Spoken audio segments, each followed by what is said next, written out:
So today we're going to work on building what we've already done. We worked on escaping from a grasp.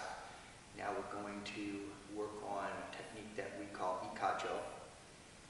There are several forms of Ikajo. Some of them involve bending the wrist, etc. This one we're not going to do that. We look at it as a relationship of the arm. So we're going to show you, once you've escaped from the grasp, we'll learn how to do that, how you can then control and take the opponent to the ground.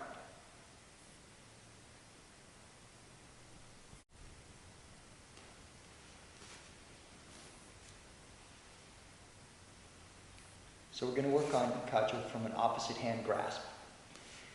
Jeff's going to turn his side because many of these grasps happen from the side and for tactical reasons to give an advantage to the attacker.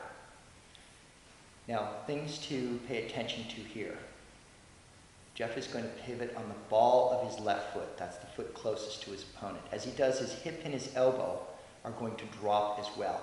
There's no leverage here. He's just going to relax into this.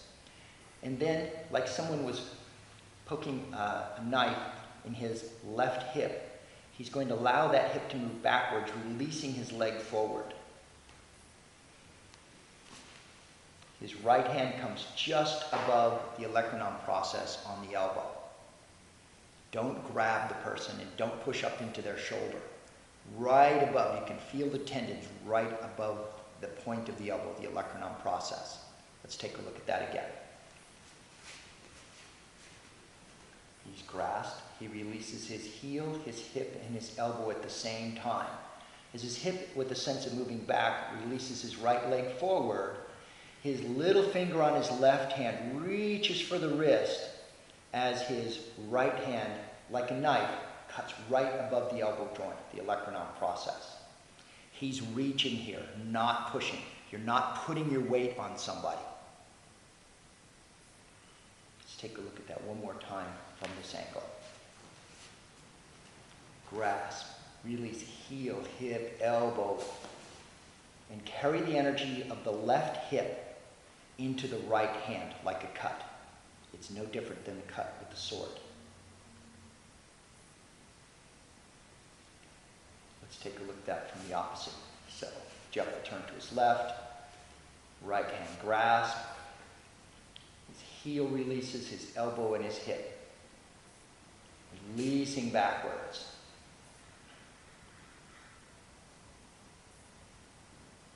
Again. It's important that all of this happens together, but your arm needs to be extremely relaxed when you do this. You're not twisting on the person. It's more like you're dropping them in the place where your arm was. And here the right hip is carrying the energy through the left hand.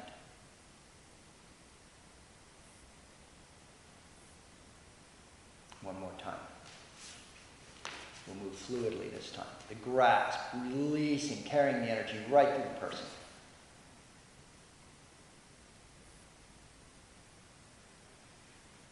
So let's go back to the other side. Now when Jim grabs, Jeff's going to move all the way and take Jim to the ground with it.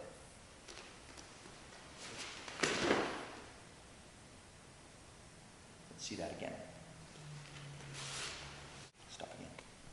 One fluid motion. As Jim grabs, Jeff will take him right to the ground. There's no stopping and hesitating here. There's no pushing, there's no leveraging. This is done from a different perspective. There's no force used here in that sense. You're using the energy of your body. One more time from this angle. Left hip all the way through this as he relaxes. Let's take a look at that from the other side.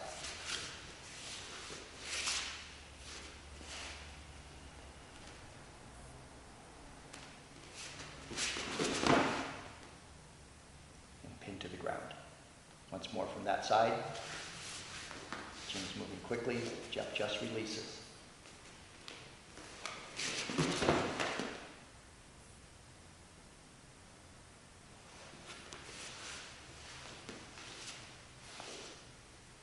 We always bow before and after working with each other. It's show respect. It's very important in the martial arts to keep the respect. You cannot learn without your opponent, and you need to treat them with respect.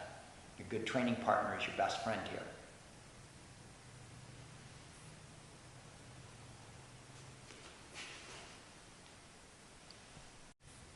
So let's take a look at that in detail just a bit. There's a few fine little points that will make this work much easier.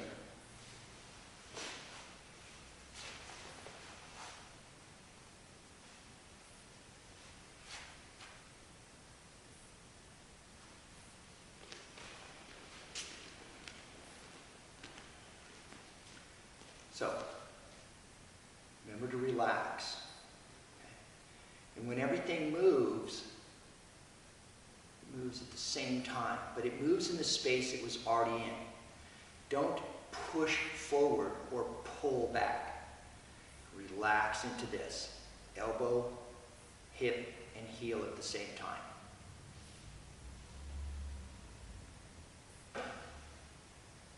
All at the same time. The hand comes up because the elbow is going down, not because the hand's being raised. Important point here.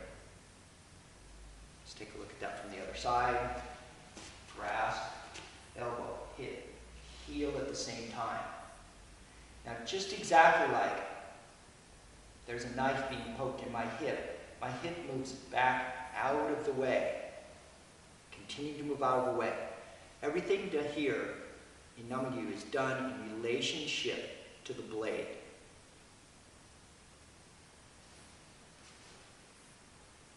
Release down. As the hip comes back, you bring the little finger with it. This will make it easy to rotate in his grasp. Just bring the little finger with the hip. If he has a sleeve on, use the palm of your hand for a moment to find the point of the elbow, the olecranon process. And then roll so that the knuckle of the little finger is right above that olecranon process.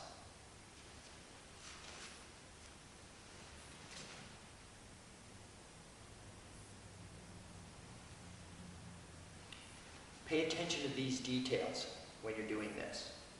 The energy of your body is the energy that you're using. It's not the energy of your muscles contracting. That was not the old samurai way. The high-level samurai did things very differently than what we call martial arts.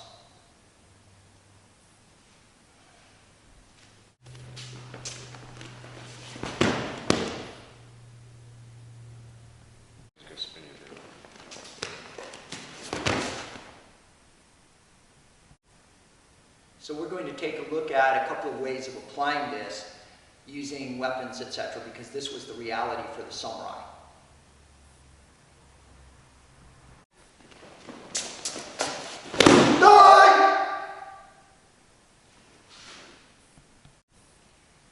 So when you're practicing this, pay attention to the detail. It's about the basics. And the better you can do the basics, the better these things will work. Remember, you're programming yourself. So you can go too fast, but you can't go too slow. So spend time in the detail. These things get very sophisticated once they become yours. So make sure that you build a foundation correctly.